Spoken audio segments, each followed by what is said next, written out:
नमस्कार भाइयों और बहनों। हम आपके लिए एक पुरानी कथा और कुछ अनसुलझे रहस्य की कथाएं लेकर आते हैं।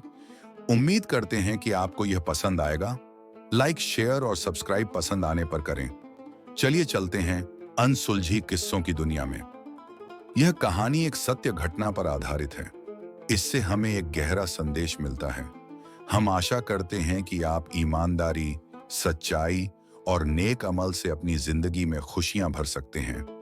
कलयुग के प्रारंभिक काल में, जब धर्म की एक मतरातोंग बची थी, तब हिमालय के गौड़ में छुपा था एक रहस्यमयी गांव, त्रिसंध्या। यहाँ का प्राकृतिक सौंदर्य जितना मनोहर था, उसे कहीं अधिक भयानक थे उसके गहन जंगल और उनमें छिपे रहस्य। इसी गांव में जन्मा लिया एक लड़के ने, रुद्रा। उसके जाम के साथ ही गांव में अजीब घटनाएं होने लगी। गायें बिना वजह चीखने लगती, पेड़ों से लहू टपकता और रात के अंधेरे में कोई औरत की करह सुनाई देती। रुद्रा एक अलौकिक बालक था। बचपन से ही उसके चांचल नेत्रा किसी अनजानी दुनिया में झांकते दिखते। माँ ध्रुवा एक गूंगी और अत्यंत भयभीत नारी थी। पिता महेश लकधारा था, जो रुद्रा की आंखों में जलती आग से कभी आंख मिलाने की हिम्मत नहीं कर सका। एक अमावस्या की रात, जब आकाश में तारा भी ना था, रुद्रा को सपने में एक पुरानी औरत दिखाई दी। उसका शरीर अधा जाला था, आंखें लाल और बल काले सांप जैसे। रुद्रा, मेरी साधना अधूरी है, आ। अगले ही दिन से रुद्रा परिवर्तित होने लगा। उसने बोलना कम कर दिया, वो जंगल में घंटों बिताता। उसके हाथ पहले से ठंडे रहते और आकार बदलने लगा। उसने गुप्त रूप से गांव के तांत्रिक भर्गव बाबा के पास जाना शुरू किया। बाबा ने पहली नजर में ही समझ लिया कि यह लड़का किसी महाशक्ति के द्वारा बुलाया गया है। सप्तमी की रात रुद्रा छुपकर गया कौशिक गुहा, हिमालय के एक छुपे गुफा में स्थित प्राचीन तांत्रिक पीठ। वहां स्थित था एक शिला वेदिका, जिसमें प्राचीन मंत्रों से लिखा था, यहां वही प्रवेश करे जो अपनी आत्मा का त्याग कर सके। वहां रुद्रा ने देखा एक मृत शरीर जैसा स्थिर रूप, जिसे लोग करण पिशाचिनी के नाम से जानते थे। लेकिन वो मूर्ति आंखें खोलती है और एक आवाज गुनगुनाती है, तू आया है रुद्रा, मेरी साधना को पूरा करने। उस रात रुद्रा ने अपने लाहू से पहला यंत्र बनाया और प्रथम मंत्र उच्चारित किया, ओम करानाया पिशाचिन्याय नमः, भू स्वाहा, रक्त स्पर्शे दर्शाया। कर्ण पिशाचिनी ने रुद्रा से सौदा किया, तुझे शक्ति मिलेगी, लेकिन हर अमावस्या एक जीवित प्राणी का बलिदान चाहिए होगा। अगर एक भी बार रुक गया तो तू भी मुझसा हो जाएगा, अमर लेकिन पिशाच। रुद्रा ने बिना हिचकिचाए हाँ की। पहली रात रुद्रा ने एक काली बकरी का बलिदान दिया। दूसरी रात उसने अपने ही खून से यंत्र बनाकर पिशाचिनी के लिए हवन किया। तीसरी रात उसने अपना ही नाम जलाकर शून्य में लिखा। गांव में लोग गायब होने लगे। भर्गव बाबा ने समझा, यह लड़का अब वापस इंसान नहीं रहा। एक वर्ष बाद महाकाल अमावस्या पर रुद्रा ने अंतिम क्रिया की, एक कुंवारी कन्या का बलिदान। उस रात करण पिशाचिनी पूर्ण रूप में प्रकट हुई। उसका रूप सुंदरता और विकृति का संगम था। उसने रुद्रा को चुंबन दिया और कहा, अब तू मेरा है, न मनुष्य, न देव, न असुर, एक मध्यस्थ रूप जिसका हर प्राण सम्मान करे और दार के मारे पूजा करे। गांव में भयानक आग लगी। पूरा त्रिसंध्या जल गया। सिर्फ एक गुप्त स्थल बचा, कौशिक गुहा।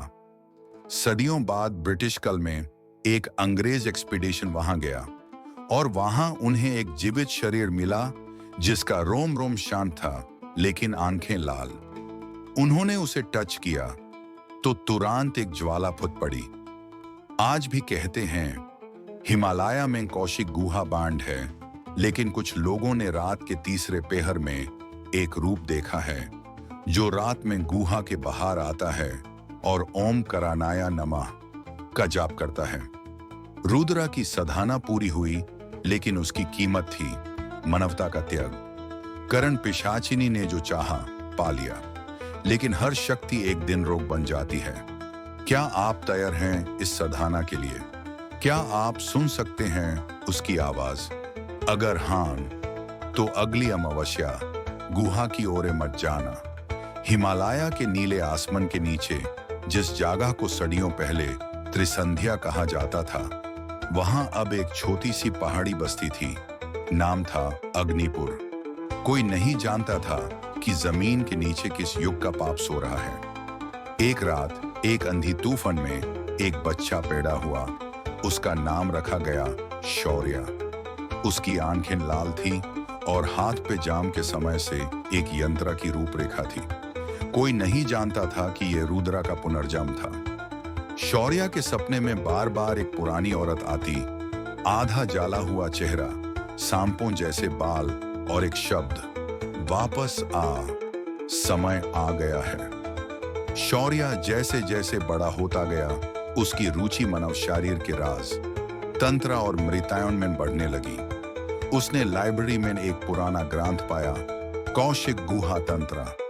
जैसे ही उसने ग्रंथ खोला, उसके मन और शरीर में आग सी लग गई। उस रात शौर्य की आंखें लाल हो गई।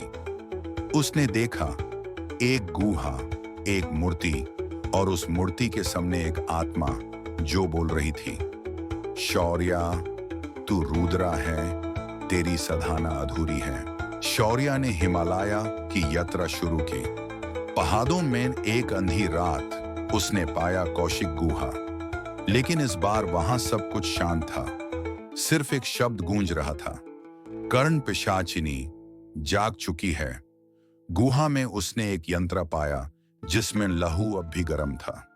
उसने प्रथम मंत्र फिर से उच्चारित किया, ओम करणाय रुद्राय नमः, भू स्वाहा। ज्वाला भड़की और पिशाचिनी का रूप सामने आया, लेकिन इस बार वो और भी भयानक थी। उसके 4 हाथ थे, 2 सिर और शरीर में अग्नि के संकेत। कर्ण पिशाचिनी ने घोषणा की, इस युग में मुझे देवता भी नहीं रोक सकते। रुद्रा, तुझे मेरी शक्ति चाहिए या तू भी इस युग का भाग होकर समाप्त होगा। शौर्य ने स्वीकार किया। एक नए युग की साधना शुरू हुई, लेकिन इस बार बलिदान सिर्फ प्राणियों का नहीं, समय का था। हर पूर्णिमा को शौर्य एक घड़ी तोड़ता, एक युग समाप्त करता। लोगों की यादें मिटने लगी, इतिहास बदलने लगा। भारत में एक तांत्रिक सभा बनी, मंत्रा रक्षक दल। उन्होंने शौर्य को रोकने की कोशिश की, लेकिन उसका रूप अब मानव नहीं था। उसका शरीर शुद्ध अग्नि से बना था और आत्मा एक पिशाचिनी के प्रेम में जलेगी हुई आग। अंत में कर्ण पिशाचिनी ने उसे अंतिम वरदान मांगा, मुझे तेरा शरीर चाहिए, मैं इस युग की रानी बनूंगी। शौर्य ने कहा, यह शरीर तेरा है, लेकिन आत्मा रुद्रा की है, जिसे कोई भी कैद नहीं कर सकता।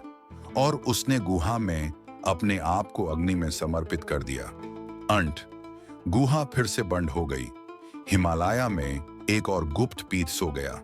लेकिन आज भी जब कोई तांत्रिक अपने मंत्रा में रुद्राय नमः कहता है, तो हवा में एक कंपन होती है और दूर से एक आवाज आती है, मैं लौटाऊंगा जब युग समाप्त होगा।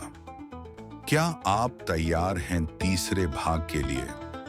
जब कर्ण पिशाचिनी एक बार फिर संसार पर राज करेगी।